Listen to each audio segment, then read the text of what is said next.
me that my message is for you to fear God. Mommy Saitano, welcome back on Facebook. My message is meant for people to do what? To fear God. Àwọn nǹkan tá à ń sọ yìí, à ń sọ kí àwọn ènìyàn kan lè ṣe kí ni, kan lè bẹ̀rù Ọlọ́run, àtọkùnrin àtobìnrin. Àti ọkùnrin àtobìnrin, that is the center of my message, the center of everything that I am doing. Nígbà tá a bá ń sọ̀rọ̀ àwọn obìnrin, ẹ rí i pé mo drop recorded kan lánàá when we were talking about women, their attitude, the way they allow emotions to easily grip them and get hold of them and do all kinds of things like that. You understand? Tí obìnrin bá wà, tí ò bá fààyè gba ẹ̀mí Ọlọ́run, ó lè tètè wá easily carried away with what? With emotions. Meanwhile, àwọn tí wọ́n sọ pé ìyá alágbájá ṣe báyìí, àwọn míì burú jù ìyá alágbájá lọ, àti ìyá alágbájá tó hùwà burúkú, àtàwọn míì tí wọ́n burú jù ìyá alágbájá lọ. You are 1 in a million. Keep it up. Thank you, Mr. Benjamin on TikTok. Please power tap and gift me. Àti ìyá alágbájá tẹ́ ní kò ṣe dáadáa yìí, àfihàn míì tẹ́ ní náà burú jù ìyá alágbájá lọ, àtẹni tó ń tiraka láti ṣe dáadáa, àtẹni tí kò rọ́ni tó dá ń fàdúrà tí ò dá náà pé díẹ̀ káàtó náà ń fàdúrà. The center of attraction is that we are all working towards perfection. And my own message is that everybody should fear God. Everybody should do what? Should work in a way that will make them to do what? To repent. So now, talking about àwọn obìnrin nísìn, fún àpẹẹrẹ ẹ wo obìnrin tí Jésù bá pàdé ní the Samaritan woman that met with Christ on the way. I'm not preaching, no, mo kàn ṣe àpẹẹrẹ ni. A rí wípé nígbà tí conversation yẹn bẹ̀rẹ̀ láàrin àwọn méjèèjì, ó ní Jésù ní kó fóun lómi. Ìyẹn sọ wípé ó sọ fún wípé omi yìí pé kànga yìí jìn, pé tó bá dẹ̀ ní igbá àbí ìfami tó fi fà ó lè rí mu nítorí wípé the well is deep. Jesus now told him that ìwọ tó bá mu irú omi yìí, òrùngbẹ tún sì máa gbẹ. Bẹ́ẹ̀ ni tó bá gbàgbọ́ nínú òun, omi tóun á fún tó bá mu kò ní lè, òǹgbẹ ò ní gbẹ mọ́. That because inside the person shall be a river of living water. Now, despite the fact that gbogbo life profile obìnrin yẹn that Jesus run for her, to run profile like, okay, you have had this number of men and you are no longer with, even the person you are with now is not even your man and all of that. The woman said, your ancestors worshipped on this mountain and even on Jerusalem. But ó wá jẹ́ kó yé wípé it is not even in Jerusalem or here that God is spirit. Those that worship him must worship him in spirit and in truth. Obìnrin tó ti ń ríra rẹ̀ bí second class citizen, bí ẹni wípé òun ò tiẹ̀ worthy láti gun orí òkè Jerusalem lọ where God is being worshipped. Christ later let her know that it is not all about you going there or coming here. It is all about your spirit. It is all about who you are. Because Ọlọ́run ẹ̀mí ni Ọlọ́run, àwọn tí wọ́n sì jọ́sìn fún Ọlọ́run wọ́n jọ́sìn fún nínú ẹ̀mí àti ní òtítọ́. So now, it is not all about physical structure or I go to church, I go to mọ́ṣáláṣí, I go to whatever. What is the state of my heart? What is the state of my spirit? Ìgbà kòró gbogbo wa wà nílé, Ọlọ́run ò kúrò ní position rẹ̀ sà, àdẹ̀kú. Mr. Wesuga Sunday, thank you so much, sir. TikTok, ẹja mọ power tap. Now, me fẹ́ miss point tí mò ń sọ. Jesus made the woman to understand the fact that whatever you have done, Baba Aliyah 7, thank you for the rose, is not my business. My business is that God is spirit, and those that will worship him must worship him in spirit and in truth. Your ancestors worship in Jerusalem and in mountains, but this time around, you don't have to go to Jerusalem. You don't have to go to any mountain before you met the Lord. God is in your heart, is in your spirit. The scripture says that the woman was so glad that on her way home, she was telling people that come and see a man that told me everything about myself. Come and see a man that told me everything that I have done. The business that Christ had with her is not who she has been before. You understand? What Christ has with her is what she's going to be, what she's going to become. Kí ni the next thing that will come out of her life? Jesus only told her her profile for her to know pé ẹni tó ń bọ̀ ń sọ̀rọ̀ yìí kò ṣe ordinary èèyàn. Fúnra obìnrin yẹn ló ní you must be a prophet. or you must be a Messiah. Why? Because ó wò pé ta ló lè sọ everything fóun nípa ara òun tó dẹ̀ máa wà accurate báyìí tí ò bá kí ń ṣe ẹni tí ó jẹ́ ẹni èèyàn Ọlọ́run. Now, the center of attraction is not to condemn the woman or to expose her for the fact that pé ó ti lọ́kọ márùn-ún ẹni tó tún bá gbé ìgan yìí tún ṣọkọ rẹ̀. That is not the business of Christ. The business of Christ was the fact that Christ was able to let this woman know the importance of having a spirit of God in you. Pé ẹ̀mí ni Ọlọ́run. Àwọn tí wọ́n sì jọ́sìn fún gbọ́dọ̀ jọ́sìn fún nínú ẹ̀mí àti ní òtítọ́. Now the woman she was excited. She became excited. Why? Because she believed that, oh, I cannot worship God as long as my heart and my spirit is okay with God. You understand? You may be living your life without any immorality and you are not born again. There are a lot of celibates that are not born again. Typical example is the foolish virgins. They were virgins and they were still foolish. So now, and you may have done some mistakes before and you become a changed person. So that is the discrepancy I want us to give. Where the purpose of this message is to let everybody come to a stage whereby we change our hearts. Bible says, be ye transformed by the renewing of your mind. Now, the renewing of the mind is the center of attraction. Obìnrin á poison ọkàn ọkùnrin ọkàn ọmọ against ọkùnrin. What if the woman did not do that? What is it that will help that woman not to do that? Is if she has a renewal of her heart. A woman has had 100 children for 100 fathers. When is she going to repent and become a changed person? TikTok, keep tapping and keep sharing. If you are not gifting, keep tapping on TikTok. Ẹ jẹ́ já máa tap.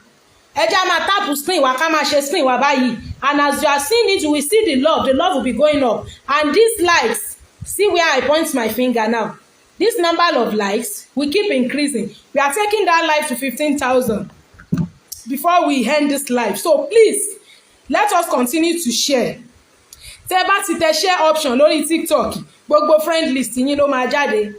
Tí friend list yín bá ti jáde, share it with them. And please, let's gift me. It's very important. Gift me. Then on Facebook, the link for support is on the caption. It's not on the comment section. Fún àwa tá ń sọ pé a lè gift lórí Facebook, a dẹ̀ ní TikTok app. Mi ò dẹ̀ lè pin option. To mi lè pin ní message kíní kankan. Facebook ti your pin option mi mọ̀ tí mo ṣe fún. So please, ó ti wà lórí caption. Now we are saying that the renewal of the spirit is what we are talking about. Every human being tọ́lọ̀ ń dá ló ní tendency láti ṣàbúrú. Mr. Adekoya on TikTok, thank you for the rose. Gbogbo èèyàn tọ́lọ̀ ń dá ló ní capacity to do bad thing. In fact, the level of somebody's closeness to God is the degree of good things that person can do. And the level of your distance away from God is the degree of evil you can do. Bí ẹ̀mí ènìyàn bá ṣe súnmọ́ Ọlọ́run sí, bẹ́ẹ̀ ni dáadáa téèyàn lè ṣe ó ṣe pọ̀ sí.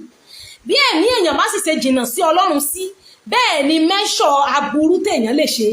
Àmọ́ tí èèyàn bá ń fààyè gba ẹ̀mí Ọlọ́run, ìbẹ̀rù Ọlọ́run ní gbogbo ìgbà, kò ní máa ṣàbúrú. Even béèyàn bá sí ọ ní sọ pé ọ ní lára, ó dìgbà tó bá darúgbó kó tó fìyà jẹ. What is the state of your spirit? Now, another lesson is that a rí wípé arábìnrin yẹn ó ń sọ wípé àwọn baba ńlá àwọn Jerusalem àti mountain ni wọ́n ti ń sin Ọlọ́run. Jésù wá jẹ́ kó yé pé inú ọkàn rẹ, your spirit, because Ọlọ́run tó fẹ́ lọ rè sí ní Jerusalem, that God is a spirit being. Is not an idol tá a mọ tá a gbé jòkó síbì kan. Ní ìsìn tẹ́ bá lọ church, bóyá ẹ ṣe mistake ẹ kàn ṣe sì tẹ nìkan mọ́lẹ̀, kì í ṣe pé ẹ mọ̀ ẹ kàn mistake lè tẹ́ mọ́lẹ̀. Ó lè jó nǹkan fún rẹ̀ ní ọbẹ̀ ìpè ẹ má bínú nǹkan kan torí ó ti wò pé bóyá òun lòun ò dúró dáadáa. You accept because a wà nínú Ọlọ́run lé Ọlọ́run tọ̀wọ̀tọ̀wọ̀. Hallowed be thy name. Ẹ̀yin lọ ṣe mistake tẹ́ ni mọ́lẹ̀ ń ta. Ó máa sọ fún pé ojú yín fọ́ ni sà. Because ó ti believe pé òun ti kúrò ní presence of God. Inú church nìkan lọ́lọ́run gbé, ibẹ̀ nìkan lọ́lọ́run wà. So automatically ibẹ̀ nìkan lòun ti lè ṣe dáadáa. Ṣùgbọ́n tá a bá jẹ́ kí idea of the fact that God is spirit God lives inside of you. You know that anywhere you go, the presence of God is there. Bó o bá ṣe dáadáa when you believe that you are in the sanctuary where God lives, bẹ́ẹ̀ náà lọ ṣe níta. The same response tó máa fẹ́ni tó ṣèṣì tẹ́ mọ́lẹ̀ nínú ṣọ́ọ̀ṣì, òun náà ní response tó fẹ́ni tó ṣèṣì tẹ́ mọ́lẹ̀ níta. O ní burú níta kó o wá dá ṣọ́ọ̀ṣì. Because the idea of pé ilé Ọlọ́run la wà, àti sọ Ọlọ́run dèrè, àti sọ́dọ̀ òòṣà tá a mọ tá a gbé jòkó síbì kan, tá a bá ti sọrí ọ̀fẹ́ tán tá a kúrò ní ṣọ́ọ̀ṣì, kálukú ó tún lọ bẹ̀rẹ̀ àlùtà nígboro. Torí pé a mọ̀ pé ẹ̀mí ni Ọlọ́run, ẹ̀mí yẹn inú wa ló ń gbé. Gbogbo bí tá a bá lọ, we go with that spirit. The spirit goes with us. Kì í ṣe wípé bàbá ti kúrò ní ṣọ́ọ̀ṣì á ti bọ́ ẹ̀mí yẹn lẹ̀lẹ̀. Ẹ̀mí ni Ọlọ́run. Nǹkan tí Samaritan woman yẹn gain nìyẹn pé by having encounter with Christ pé a ní ìdíkà lọ Jerusalem àbí orí òkè bí àwọn baba ńlá wa mọ́, torí pé ẹ̀mí ni Ọlọ́run ó ti sọ̀kalẹ̀ wá sínú ọkàn wa. He lives inside of us. Torí ẹ̀ lẹ́ ṣe rí àwọn èèyàn tán bá dé ṣọ́ọ̀ṣì wọ́n á ṣe bí áńgẹ́lì ni, tán bá dé ta wọ́n lọ́mọ ṣèdàkejì, because wọ́n ti believe pé ṣọ́ọ̀ṣì lọ́lọ́run gbé, which is wrong. God is spirit. He stays in our hearts. He lives in our hearts if we permit him. Therefore, we must come to a stage whereby we cleanse our spirit. Gbogbo gẹ̀dẹ̀gẹ̀dẹ̀ mi wa yẹn ká ṣe kí ni, ká wash it off. TikTok, keep tapping. I think pọ̀ sí lórí TikTok, so ẹja máa tap. Let's tap and let's share, and please let's gift me. It's very important. Gifting is a motivation. Ṣọ́rọ̀ mi yé wa, ẹ̀mí sọ̀rọ̀ la wá sọ fún àwọn obìnrin. If you have any secret in your mind that you think somebody has done to you, bring it out. Let everything be settled. Because of the state of your own heart. Ẹlòmíì máa ní heart problem, ẹlòmíì máa ní heart failure.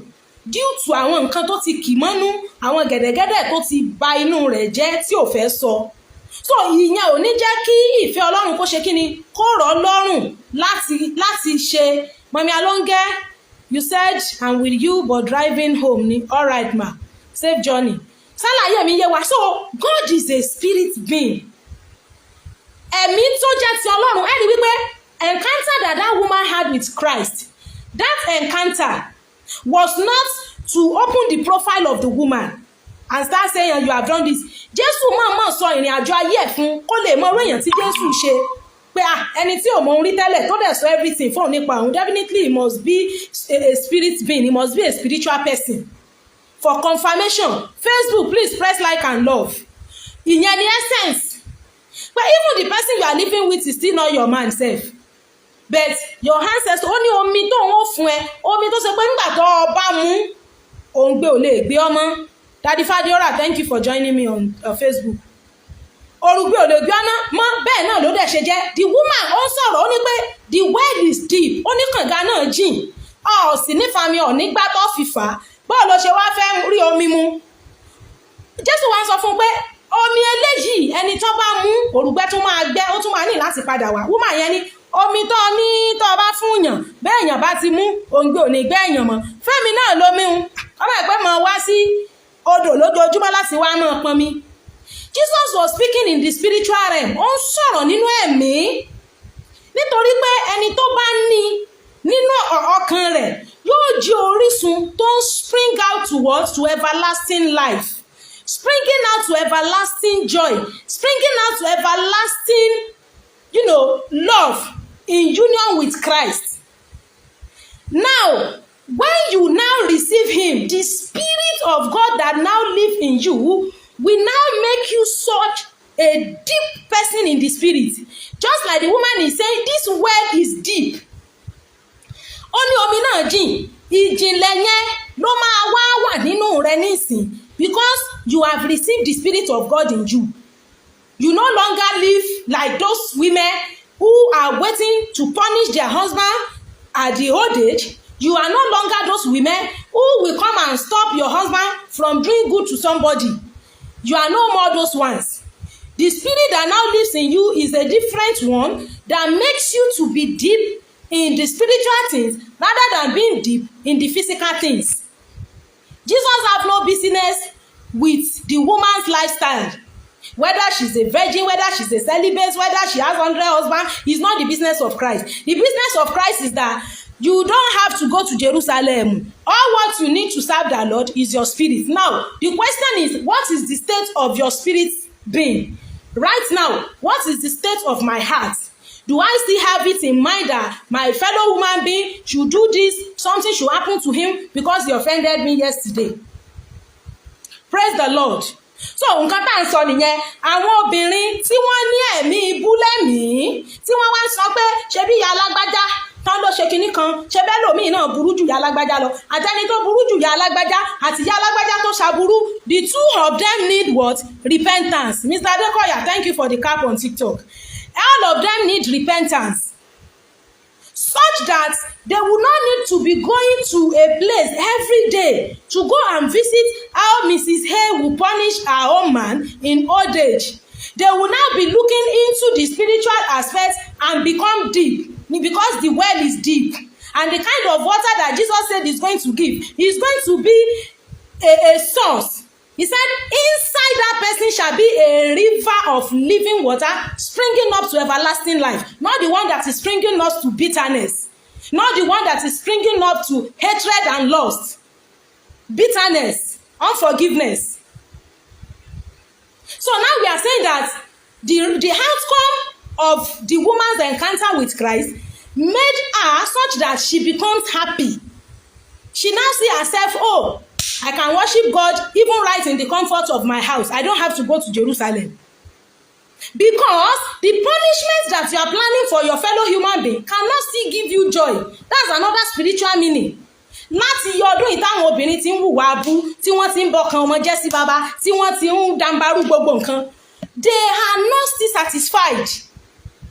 Especially àwọn tó wà ní diaspora, tó obìnrin lágbára, tó bá lọ sọ fún ọlọ́pàá pé tó hun rọ́jọ́ tó bá ti wá nonsense evidence kan, wọ́n á lé ọkùnrin yẹn kúrò nílé, wọ́n á gba gbogbo ogún ẹ̀, wọ́n á gbà fún ẹ. Unfortunately, you cannot be satisfied, because ohun ayé ò kì í satisfy èèyàn. The more you desire it, the more it fade away, another one will still come. Láyé àtijọ́, ẹni ó bá ra mọ́tò pijó, wọ́n mọ̀ ṣe dànsákì rẹ̀ ní ládùúgbò. Mọ́tò jàpá, wọ́n mọ̀ ṣe dànsákì rẹ̀ ní. Ẹ ń bá ń gbọ́ ṣé jàpá gan, ṣé mọ́tò jàpá gan, ṣé all exist mọ̀ ní ìsìn. Nítorí wípé you will continue to be thirsty. If you have bad mind towards your fellow human being, you can never be satisfied. Tí wọ́n lẹ́mìí èṣù, bẹ́ẹ̀ni tí wọ́n fẹ́ fẹ̀mí èṣù hàn lẹ́mọ̀, kódà bẹ́ẹ̀ni ń bá kú, wọ́n kò fẹ́ pa sàárè rẹ̀ náà. Because they are not satisfied. Tí ẹ̀fẹ̀ rẹ̀ ni o, they will become thirsty and thirsty. Nítorí ti ara ni wọ́n, ara ò dẹ̀ kí ń nìtẹ̀ lọ́rùn, ẹ̀mí nìkan ló máa ń ní orísun ìyè tí ò ní gbẹ. Níta ń sọnù ẹ̀rẹ̀ ìyípadà gbogbo ẹ̀yin obìnrin tẹ́ ń hùwà abú, tẹ́ fẹ́ fọ́kùnrin ní prostate cancer, tẹ́ fi wò pé ẹ fún ayé ẹ̀ báyìí tí ò ní ráàánú gbà, ẹ̀rẹ̀ ìyípadà. Because the more you are bitter, the more bitterness grows, you will still continue to be thirsty. That's why Jesus said, anybody that drink this water you are fetching, tó fi ń sakọ́ sí mi pé ó jìn, ìyìn lè rí pọn gan, tó bá fún mi mu, ìyìn nígbà tí ń fi pọn yìí, bó bá pọn tí ń bá mu, òrùgbẹ́ tó máa gbẹ mí sà. Bẹ́ẹ̀ omi tẹ́mi ní tẹ́mi ó fún ọ, if you drink it you will never be thirsty. That's why tẹ́ bá rí àwọn ẹni ẹ̀mí, wọ́n ní ìyàn sínú sà. Their life is peaceful. Wọ́n ní problem, even if they have what they are going through, kò ní hàn ní fèsì wọn, because the glory of God. Orin wa kan wà tá máa ń kọ, ó ní àwọn màtáyà tá a pa, ó ní ògóbo ọgbẹ́ wọn, that is their wound was covered with grace, with glory. Their wound ògo, there is a glory that covered the wound of all those people, such that kò hàn rárá pé wọ́n ní ọgbẹ́, nítorí omi ìyè tí ń bẹ nínú wọn. So now the thing now center in our heart as individual, as obìnrin, as ọkùnrin náà, because men are not exempted, but here we are talking about women.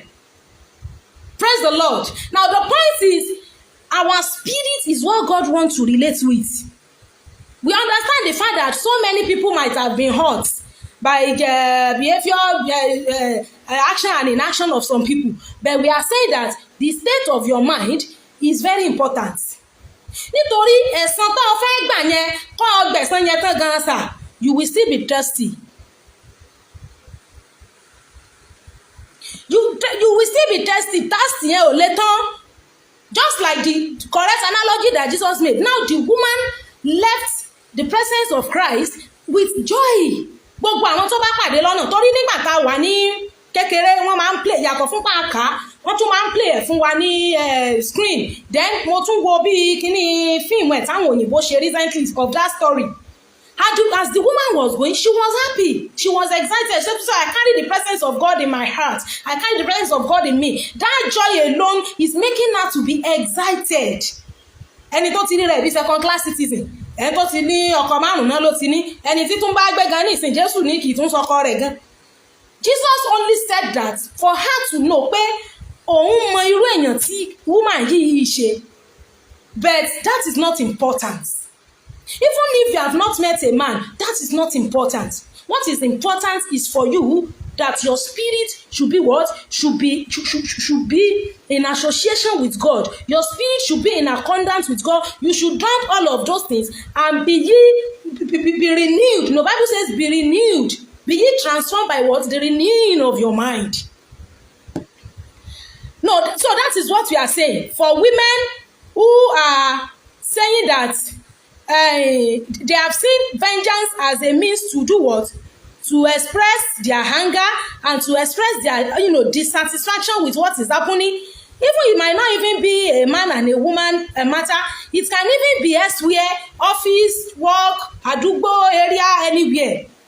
Let the spirit that will give you everlasting water, that will make you to be joyous, let that one be what you will accept in your heart. It's not easy for the natural man, but for the spiritual, God says with God, Bible says with God, all things are possible. So that's why we are saying. That's what we are saying. Now, talking about the female gender again, why do you think that TikTok we have reconnected? We have reconnected. Me, man, can't ṣe TikTok. We are on long body. Let's keep tapping. We are back. Let's keep tapping and let's share this live. Lọ́dà nǹkan máa ń ṣe bẹ́ẹ̀ torí ẹni tí mo sọ pé mo follow live wọn yẹn náà the same thing náà ṣẹlẹ̀ nígbà tí mò ń wò wọ́n tó ń lọ tó ń bọ̀ bẹ́ẹ̀ yẹn. We don't know, maybe it's our network. Why do you think Bible says that women should keep quiet in the church? The other time that Sister Sonia came, that we talk about that topic, she said, my own opinion was that I believe that verse was situational, that it was meant to address some situation among the Corinthians. But Sister Sonia let us know that it is not meant to address some situations, that if it is not important, the scriptures will not state it. That women work with emotions. Women work with emotions, and women, we are not good with authority. I am a woman, I have to tell you, we are not good with power. That's why as a woman, if you are put in a position of authority, you have to put yourself in check. You have to be under authority. Bible says, I do not allow a woman to usurp authority over a man, but to remain silent. Why do you think Bible says women should be quiet? Because Bible says the man was not deceived. Before the woman came, there was no deception. But the moment the woman came, deception comes in, which eventually did what? Lead to the problem that we face in the world right now. Thank God for Jesus, that when Jesus came, things became a different thing. So that is what we are saying. Talking about the father, talking about women, bringing women down, it's not all about bringing women down. I talked about it in that my yesterday pre-recorded. I said tó obìnrin ò bá lọ gbàdúrà pé kí Ọlọ́run kẹ́mi Ọlọ́run ràn lọ́wọ́ kó má jẹ́ èṣù lẹ́yìn gbogbo ẹni tó ń bá pàdé, ó máa ní problem ní sà. Because the Bible is perfect. He said a woman should keep quiet. He knows what he's doing in the church of God. It's not as if he's seeing women as a second-class citizen. No. He's only saying that for things to be in order, for orderliness, it's not that a woman cannot teach. It's not as if she can't teach. But she should be under control because women work with emotions. If a woman is offended at home, in the office, that day she's ready to fail any student that cross her path. She's ready to fail anybody to step to share mistake. But if he's a man has a lot of room in his heart to be able to do what? To manage different things, especially things that are emotional. So now the woman now needs extra grace and pray to be successful. So that is what we are saying. So the only thing that will make a man to come and enjoy a woman is how much of the Spirit of God lives in that woman. Look at the woman that we use as a case study now. That woman herself, who knows whether if she leave this husband that Jesus said she's still living with, she will still go and get the seventh one. Because she doesn't have solution to the problem. Kó tó di wípé ó met with Christ, kò ní solution. Èèyàn tó ti fẹ́ 1 2 3 up to 5 ó wá wà lọ́dọ̀ ìkẹfà igẹ̀ tó ń ṣe tiẹ̀. Excuse me, ẹni tó ti rí rẹ̀ bí second class citizen ó ti wò pé òun kúkú rẹ̀ Jerusalem, àwọn tí wọ́n sì rẹ̀ Jerusalem tí wọ́n lọ sínú holies of holies ọ̀tọ̀ láyé tíán. Kí ló wọ́n máa ṣe bí ẹni pé òun ò ní jayé orí ìhun sí. But when Jesus made her to know that ẹ̀mí ni Ọlọ́run, inú rẹ̀ ni Ọlọ́run ń gbé, I'm very sure that that woman became a different person. That is what we are saying. Every woman should fear the Lord. TikTok, keep tapping. A ti pọ̀ lórí TikTok, ó yẹ kí like wa ti pọ̀ jù bẹ́ẹ̀ yẹn lọ. Ọlá wípé kíní yẹn ń count ni, bóyá network wa ni, we don't know. So please keep tapping and please let's gift me. So fún àwọn tí wọ́n sọ wípé ṣe báwọn míì náà ìyá alágbájá tó ń sọ, ìyá kíní kan tó ń sọ yìí, ṣe bí àwọn míì náà, ṣe bọ́ọ̀ náà burú jùlọ. Excuse me. Kò ń ṣe gbogbo obìnrin ló ń gbé òbò tó ń ṣóbò kiri àdúgbò. If you are the type tó máa ń fẹ̀bò kiri, you are the only one that is left in that lifestyle. Mo ń sọ fún yín, kí ni nǹkan tí wọ́n ní wọ́n kẹ́yàn ìyàwó ilé wọn ka mọ́nú ilé yàrá èèyàn kan ilé bachelor. Èèwọ̀ ni ní gbogbo àgbáyé. Tó o bá dẹ̀ feel pé nǹkan tí wọ́n ń ṣe nìyẹn, tó wá rò pé justification rẹ ni pé míì náà burú jù bẹ́ẹ̀ lọ, ìwọ nìkan ló kù ń bẹ̀ sà. Nígbà tẹ́lá ìjà tọ́lọ́run ràn lọ ṣiṣẹ́ ìránṣẹ́, ó ní pé ní àwọn èèyàn kò sí ẹnìkankan tó gba Ọlọ́run gbọ́ mọ́, gbogbo èèyàn ti ń hùwà bí, ó lọ rèé sápamọ́ sínú hò.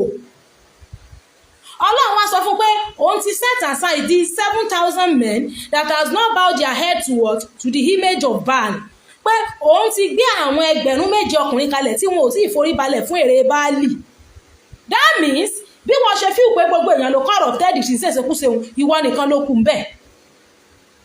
It is only you that is remaining in that lifestyle. So wá fi pé gbogbo èèyàn ṣe ń fẹ́ bó kiri àdúgbò tẹ́ ń ṣe yánmọ́yánmọ́ tẹ́ ń sàṣẹ́hun, kò sẹ́ni nobody is living that kind of lifestyle again. So the most important thing for you is to do what? Is to repent, because inú rẹ gangan ni Ọlọ́run fẹ́ gbé. Bàbá wà nínú ṣọ́ọ̀ṣì, kò sẹ́ni kankan tí ó ṣàgbèrè nínú ṣọ́ọ̀ṣì. Ẹ̀yin ẹ bọ́ síta, kí lẹ táwọn èèyàn fi ń ṣàgbèrè ń ta tán ṣàgbèrè nínú ìjọ pé a fẹ́ ṣèṣì. Torí a ti mọ̀ pé God is here. Ó tiẹ̀ táwọn Orthodox church tẹ́ pé lọ́wọ́ ọ̀wọ́ ni wọ́n tò wọlé, tán bá fẹ́ bẹ̀rẹ̀ service, àwọn akọrin á tò wọlé, àwọn venerable reverend àtẹ̀lé wọn, venerable gbogbo wọn lọ́wọ́ tọwọ́tọwọ́. Ọ̀nà tá à ń fún Ọlọ́run, I believe pé God is here ni. Tó bá wá jẹ́ wípé mindset pé God is inside of us náà là ń gbé jáde out of the church, everywhere we go we will be fearing the Lord. Fortunately, that is who God is. God is a spirit. Bí ìgbèyàn bá ń rí Ọlọ́run fín, ìní kéèyàn máa sọ wípé inú church nìkan lọ́lọ́run wà, ó ti reduce Ọlọ́run sí idol. So if you now say that àwọn míì gan wọ́n ṣe tí ò dájú tìyá alágbájá tó ń sọ lọ, this is a general topic. If you think you are like that and you think that is what everybody is doing, ó máa padà yà ẹ́ lẹ́nu mà pé ìwọ nìkan ló kù nú lifestyle yẹn. Kò ṣe gbogbo èèyàn ní fẹ́ bò kiri àdúgbò, kò kí ń ṣe gbogbo èèyàn ní fẹ́ òbò ní dókó òbú kiri lẹ́lẹ̀. You are the only one that is left. Because fún èèyàn láti máa sọ yẹn under comment section, ó mì pé ẹ ti mọ irú èèyàn tí irú ẹni yẹn gan jẹ́. Tó o bá mọ̀ pé ìgbé ayé kan wà tó ń gbé tó fẹ́ràn bó ṣe ń gbé yẹn, you work towards how to stop it. Because nísìn ẹ̀rù ń bá ọkùnrin láti bẹ̀rẹ̀ relationship, ẹ̀rù ń bá obìnrin náà láti bẹ̀rẹ̀ relationship, àtọmọdé àtàgbà. Ẹ ra àwọn bàbá kan sí 50 60, bóyá probably wọ́n lost ìyàwó wọn níyàwó mọ́, ẹ̀rù ń bá wọn gan àti bẹ̀rẹ̀ àti remarry. ẹ̀rù ń bà wọ́n àti ẹ̀ ti sọ pé àwọn fẹ́ ẹlòmíì bó bá lọ sí platform tó ti ń ṣe matchmaking ó máa hèhè kú hè ń bẹ̀ ní sà tó bá lọ sórí líǹkì àbẹ̀wò ní wẹ́bsáìtì fún kínní ó tún máa hèhè kú hè ló máa he ẹni tó bá pàdé fún rẹ̀ tó ṣe pé wọ́n jọ pàdé ara wọn ni oníkálùkù jọ ń jẹ́ra wọn lẹ́sẹ̀ obìnrin jẹ́ ọkùnrin lẹ́sẹ̀ ọkùnrin náà jẹ́ obìnrin lẹ́sẹ̀. Of course Miss Rasheedat Obisesan, what is bad is bad. À ń sọ pé nǹkan ò dáa ẹ wá ní ìránṣẹ́ bá nǹkan náà ń ṣe bẹ́ẹ̀ àtẹni tí ń ṣe bẹ́ẹ̀ àtẹni tí wọ́n sọ what is bad is bad. Personally as a person, are you not going to have a life? Are you not going to develop your life whereby you have peace within your spirit? Are you going to say àwọn obìnrin míì wọ́n ti rí ọkùnrin bíi poverty eradication plan? Tọkùnrin bá ti dé báyìí ìgbà yẹn ni wọ́n fẹ́ sanwó lé ìgbà yẹn ni wọ́n fẹ́ sanwó school ọmọ especially àwọn single mother sisi mi dẹ̀rẹ̀ àwọn sisi ò tiẹ̀ sábà ń ṣe bẹ́ẹ̀ yẹn because majority sisi especially ẹni tó jẹ́ spinster ọmọ bó ṣe ń tọ́jú ara wọn tó ń ṣiṣẹ́ tó ń hustle tó ń wà okay bẹ́ẹ̀ àwọn single mother yẹn they have a lot of bùkátà. Once you say good morning to them, you have hold them recharge card, you have hold them house rent, o ti jẹ wọ́n lówó gbá, o ti jẹ wọ́n lówó àwo. Because you have not yet changed. Somebody asked me that, why will somebody continue to make a mistake over and over and repeat it over? I said because the person has not changed. As long as you are not changed, you continue to make a mistake. Sometimes you don't even know that you are making a mistake. That's another problem.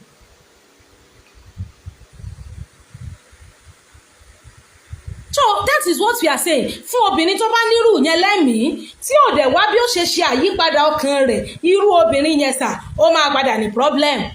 Torí wọ́n tó ń wo ọmọlàkejì rẹ pé o fẹ́ kó ṣubú tí Ọlọ́run bá ní òní ṣubú ńkọ́. As you are planning for somebody, God also is planning for that person. That's why I'm saying má jẹ́ kẹ́nìkankan bà ọkàn rẹ jẹ́ débi wípé ọmọ wa ronú ìgbà tó fìyà jẹ. Don't even have that one in mind. Drink the river of the water, the living water. Tó jẹ́ omi ìyè tí ò lè nípẹ̀kun tí ó wà nínú rẹ which is Christ himself. That's what we are saying. In other words, cut off with every bad lifestyle and become a different person.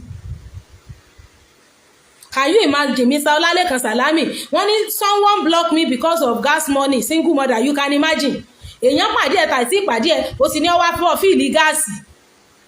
You can imagine TikTok ẹjọ́ power tap o. Let's power tap, let's share, and let us gift me. I can't see any gift rolling in. Where are my gifters on TikTok? Please gift me. You can imagine.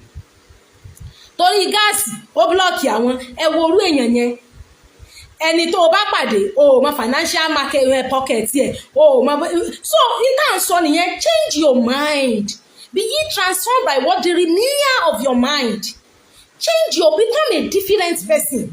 How can you tó bá èèyàn tó orí you can even entertain the person, you can even give, you do things that that will make people to be drawn to the love of Christ in you.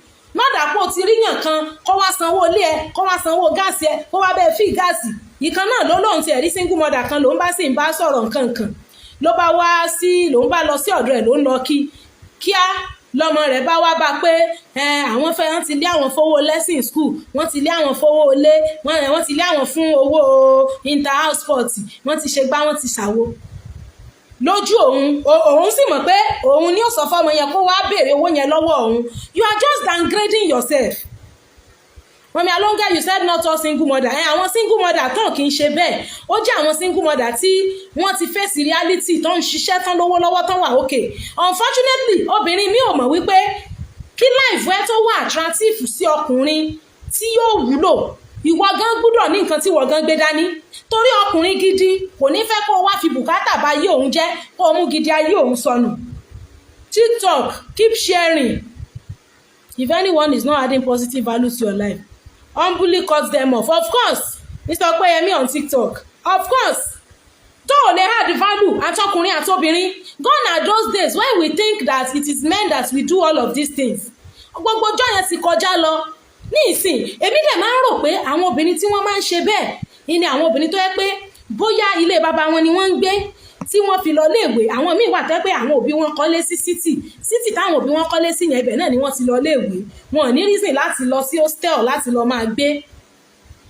So from school wọ́n lọ sìnjọba, from ìsìnjọba ilé àwọn parents wọn náà wọ́n darí sí, so from ilé wọn yẹn náà ti lọ lé ọkọ, so wọn fìgbà kan dágbé pé kán gbọ́ bùkátà yí ara wọn, kán sanwó lé, kán manage nǹkan, bóyá gbà kan o fẹ́ lo nǹkan ò ní, o manage kékeré tó ní, tàbí o tiẹ̀ lọ sùn láìsí oúnjẹ ńgbà míì, wọn ti personally face life alone. Probably bóyá náà ṣe rò wípé ẹni tó bá ti táwọn bá ti associate mọ́yàn báyìí gbogbo bùkátà yí àwọn ẹni yẹn ló dẹ̀ gbọ́dọ̀ gbọ́. TikTok keep tapping and please gift me, mo ti rí pa tí ń pọ̀ sí lórí TikTok.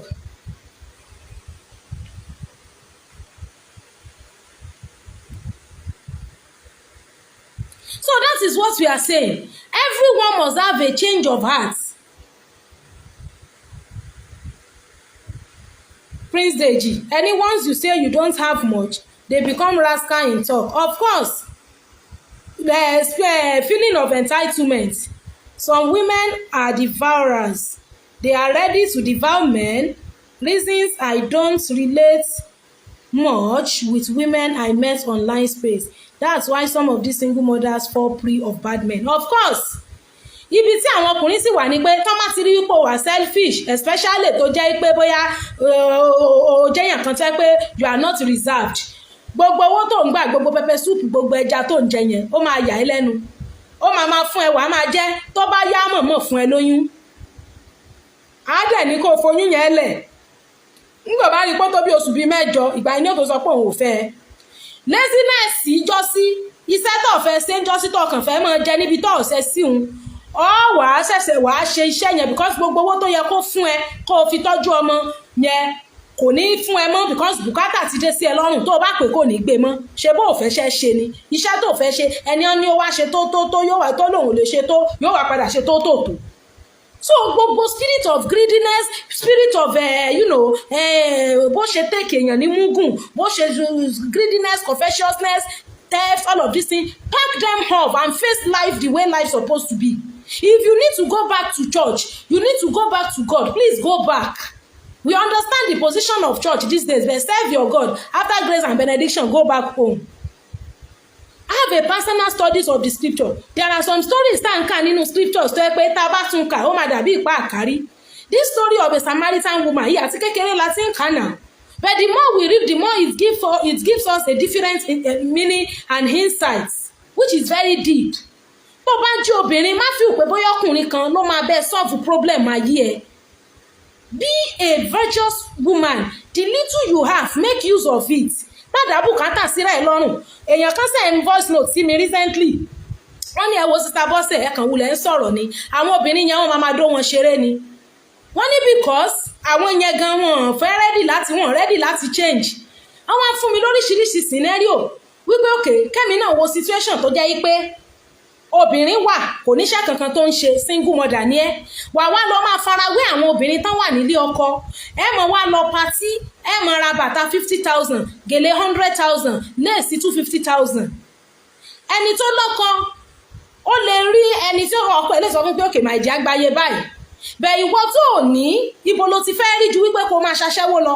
Ó dìdí sọ fún mi dé level wípé ẹni yẹn lè máa wò mí báyìí o, wọ́n dìdí sọ fún mi dé level wípé majority pé 80% of àwọn obìnrin yẹn especially àti ẹni bùkátà pé ṣe aṣẹ́wó náà ń ṣe, pé ó kàn pé oríṣiríṣi ni pé kì í ṣe gbogbo aṣẹ́wó ló ń gbé brothel, pé àwọn kan wà nísìnyí tó yẹ pé táwọn bá pè wọ́n pé ọ̀rẹ́ àwọn kan fẹ́ dé láti bóyá Abuja àbí láti abroad ó dẹ̀ ń wẹ́ni tó máa wà pẹ̀lú ẹ̀ for some days pé ó máa sọ pé èlò lẹ fẹ́ fóun ni. Mo ní pé what an insult. Ó ní kò ní rí bí insult, ó lá sọ pé how much ló fẹ́ fóun. Wọ́n dẹ̀ láwọn tó ń ṣiṣẹ́ nù wọn pé wóróbo náà ń tà, pé wọ́n kàn fi iṣẹ́ yẹn ṣe bójúbójú ni. Àwọn ọkùnrin tó ń gbé wọn náà ń sọ báyìí o, torí nígbà tí mo sọ̀rọ̀ yẹn ó dàbí pé bóyá mo fi ń bá àwọn ọkùnrin jẹ́ pé àwọn ọkùnrin ò fẹ́ single mother. Wọ́n láwọn single mother yẹn gan ò serious. Wọ́n ní àríjẹ nǹkan tẹ̀ níbi tán ti rí jẹ náà ń wá kiri. How can you continue living like that? Tó bá wá continue láti máa live bẹ́ẹ̀ yẹn, tó bá wá ní tẹ́nìkan ṣe òdá, wàá wá ní ṣe báwọn tán ní òdáhùn, ṣe báwọn náà ń ṣe báwọn náà worst. Do you want to continue like that? Ta ló sọ fún ọ pé nìkan worst? Àṣírí ẹni tó bá ní gbé jáde kárí. Tó bá láṣírí ẹnìkan lọ́wọ́ níbi tó ti ṣàbúrú kan gbé jáde. Stop justifying the evil you are doing. It will pass back on you later. Karma is real. Ibi tó bá ṣe sí ò lè jẹ́ bẹ́ẹ̀. ibi tó bá ṣe sí o ò lè jẹ́ ń bẹ̀, unfortunately o ò lè jẹ́ ń bẹ̀. So coded wrong girls mi ò dẹ̀ lè dispute ẹni yẹn because ọkùnrin ni olómọ nítorí olómọ tí ń sọ gbàtẹ́mi ò sí ń bẹ̀. Honestly wọ́n ní so àwọn wọ́n ní bó ń gbá bá ṣe pé bẹ́ẹ̀ náà ṣe pé presentation tí obìnrin bá fún àwọn nípa rẹ̀ o làwọn máa fi ṣe pé because normal ẹni tí àwọn pè tó dẹ̀ lélo náà fẹ́ fóun àtẹni táwọn pè tó ní don't you ever say that, what type of nonsense is that. Àwọn ti mọ̀ pé next time àwọn ò lè pe nọ́mbà eléyìí pé so nǹkan tó ṣẹlẹ̀ nìyẹn pé it's not the fault of àwọn ọkùnrin yẹn. TikTok please keep tapping this likes figure tó wà náà ló wà tẹ́lẹ̀ ẹjá tap keep tapping and keep sharing ẹjá máa share o ẹjá share. So that is what we are saying, the renewal and the change of the heart is the most important thing. Prince Deji sọ pé some good women are selling cooked corns on highway just to survive and they are growing gradual. Of course àwọn eléyìí ò fẹ́ ṣe gradual growth.